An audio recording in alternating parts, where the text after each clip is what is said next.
Ya, kita lanjutkan tadi Bang Andre Rosiade sudah ingin memberikan tanggapan dari apa yang disampaikan oleh Mas Ahmad, silakan. Ya, jadi gini Mbak, kalau memang kami terus terang ya, saya sudah sampaikan, bahkan fraksi Partai Gerindra sudah menyampaikan. Silakan kalau mau dicoret, nggak ada masalah. Karena memang DPR nggak ngurusin gorden. Tugas kami adalah menyerap aspirasi rakyat, mengeksekusi aspirasi rakyat, dan itu yang kami lakukan. Itu satu.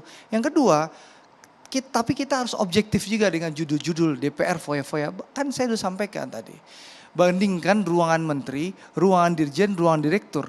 Ruangan kami saja jauh kalah. Ya, bahkan sekarang Mbak, kalau Mbak datang ke lantai 17 gedung Nusantara 1, Mbak bisa lihat kecoak jalan, rayap jalan. Itu yang terjadi, tapi kami nggak pernah ngeluh. Itu tidak ada masalah. Itu bagian dari perjuangan kita. Andre, nah hanya memang saya tidak sepakat, seakan-akan saya bicara judul dulu.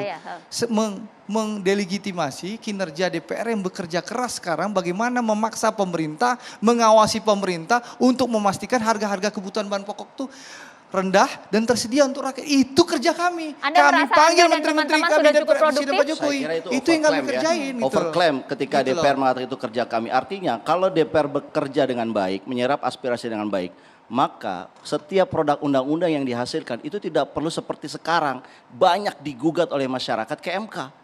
Itu kan menunjukkan DPR tidak bekerja dengan baik.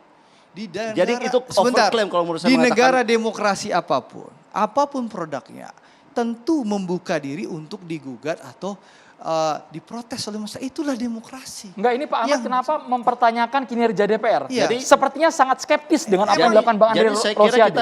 Saya tidak skeptis, tapi kita melihat dengan fakta dan data. Fakta dan data kita, undang-undang yang dihasilkan DPR. Kan DPR kan kerja kami bukan hanya undang-undang. Undang-undang itu kita bandingkan 2014, 2019. Boleh nggak saya jawab ini? Kan bicara itu undang-undang. Tidak Saya sama ini anggota Komisi 6 DPR RI, Mbak Maria. Silakan, Mas Andromeda, apa yang kita kerjakan? Sekarang ini kami bekerja dua hal prioritas kami di Komisi 6. Bagaimana memastikan minyak goreng ini bisa didistribusikan dengan baik untuk rakyat. Itu satu ya. Dengan harga eceran tertinggi 14.000. Itu kita kontrol pemerintah. Anda tahu nggak? Sebentar dulu gantian lah bicara. Silakan.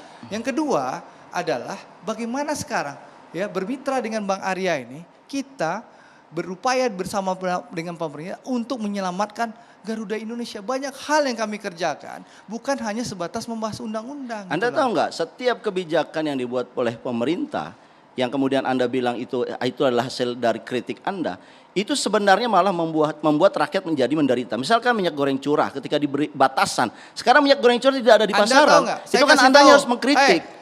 Karena sudah terjadi kami sebagai aturan yang dibuat oleh pemerintah itu menyebabkan distorsi harga. Boleh saya jelaskan tidak dikritisi oleh mereka. Oke. Nah, saya kasih tahu.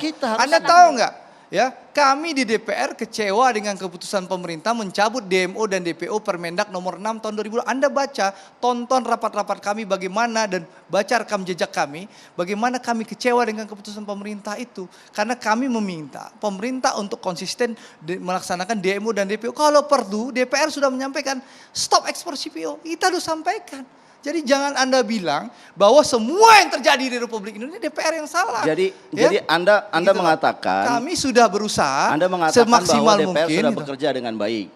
Tetapi kita kan rakyat ya, kita melihat dalam perspektif kebijakan publik. DPR itu adalah oposannya pemerintah dalam konsep presidensial. Presiden itu eksekutif, dia diberikan oleh Undang-Undang Dasar kewenangan yang sangat penuh. Dia diawasi oleh DPR. Tapi hari ini saya nggak melihat Pak Andre sebagai individu, tapi kita melihat DPR secara umum. Hari ini DPR secara umum itu hanya menjadi stempel kebijakan-kebijakan pemerintah. Yang ini menjadi pertanyaan publiknya. Ya, saya bisa sebutkan misalkan ketika undang-undang tentang KPK, undang-undang IKN, undang-undang Cipta Tenaga Kerja, undang-undang Minerba, dan itu semua masuk ke dalam gugatan masyarakat sipil. Artinya saya tidak melihat ketika undang-undang IKN itu misalkan di rapat paripurna, saya tidak melihat saudara Andre bicara interupsi. Saya menolak secara pribadi, tidak pernah ada saya lihat. Jadi yang terjadi adalah DPR ini sudah terkooptasi dari daulat rakyat menjadi daulat partai politik.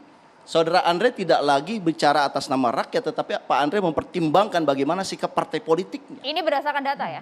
Ya, kalau menurut saya ini yang terjadi di lapangan. Boleh ditanggapi dulu Bang Andre? Ya, jadi gini, kerja-kerja anggota DPR itu bukan hanya mengurus undang-undang. Ada alat kelengkapan DPR yang namanya Balek. Saya tidak anggota Badan Legislasi, ya, tidak mengurusi undang-undang. Kerja saya apa? Sebagai anggota Komisi 6 DPR RI. Itu kerja kami di DPR. Sebagai di alat kelengkapan DPR, sebagai anggota komisi kami bekerja. Kami sudah terus mengingatkan pemerintah berulang-ulang kali. Ya, kalau Anda ingin tahu, Anda bisa lihat saksikan bagaimana DPR bekerja. Tapi sekali lagi keputusan itu bukan hanya di DPR, tapi di pemerintah. Dan kita sudah mempertanyakan bagaimana sekarang pemerintah ngotot dengan Permen Perin nomor 8 tahun 2022 bahwa minyak goreng itu, curah itu harus dilaksanakan. Itu kita sudah komplain besar-besaran. Nah, jadi jangan sampai bilang seakan-akan semua yang ada di Republik ini semuanya salah DPR itu. Dibilang DPR ini foya-foya. Tadi sudah sampaikan. Harus dipuji. Beliau ini adalah saya kasih tahu nih Bang Arya, staf khusus Menteri BUMN saja ruangannya pakai WC, kita nggak komplain. Kami WC bareng-bareng ratusan orang dalam satu lantai, nggak komplain kita. Kenapa? Jadi hanya kita. Saya ingin puji Pak, bahwa Andre ini adalah tokoh gerakan mahasiswa 98. Dan beliau jadi anggota dewan, saya sebagai bangga sekali mat beliau. Tapi yang saya merasa terluka adalah kenapa kemudian aktivis 98 yang lahir dari reformasi 98 itu tidak memberikan contoh buat anggota dewan yang lainnya seputar horden ini. Boleh kita ke Pak Faisal Kita Basri, berikan kesempatan dulu. Pak Faisal. Silakan, Anda Pak Faisal. melihatnya mengenai anggaran gorden 48,7, kemudian aspal, AC di DPR yang kontroversial, seperti apa?